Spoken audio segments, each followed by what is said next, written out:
బ్రహ్మదేవాయ నమః. నీవు నిస్సందేహంగా మహాబలశాలివే. నా సోదరుణ్ణి వధించిన ఆ విష్ణువింకా జీవించే ఉన్నాడు. విష్ణువుతో పోరాడాలంటే నువ్వు బ్రహ్మదేవాయ నమః. కళ్ళు తెరు. హిరణ్యకశిప, కోరుకో. నీకే వరం కావాలో కోరుకో. అన్నీ కావాలి. ఓ బ్రహ్మదేవా, నాకు వరం ఇవ్వండి. ఈ సృష్టిలో మీచే సృష్టించబడిన ఏ జీవి వల్ల నాకు మరణం సంభవించకూడదు.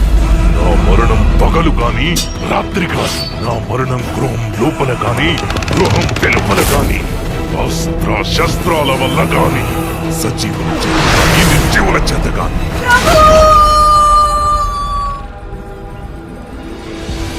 సమస్తం అంధకారబంధురమైనప్పుడు అక్కడ మళ్లీ కాంతిపుంజం జనిస్తుంది. ప్రహ్లాద, అమ్మా, మన నోటి వెంట కేవలం హరినామం మాత్రమే రావాలి. నిండు మనసున ఆయన శరణాగతిని కోరాలి. ఆ నామం మాత్రమే అందరికీ ముక్తినిస్తుంది.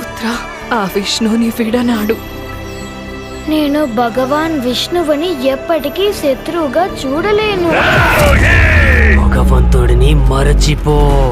నేను ప్రహ్లాదునికి మరణదండన విధిస్తున్నాను.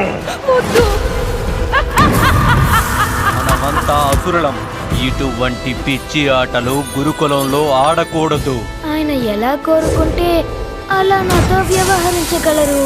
ఎందుకంటే ఆయన ప్రతి పరిస్థితుల్లోనూ నా స్వామియే. విలువ అతన్ని ఈ రోజే తేలిపోవాలి. ఆ ఇద్దరిలో పిరికి నక్క ఎవరో, సింహం ఎవరో.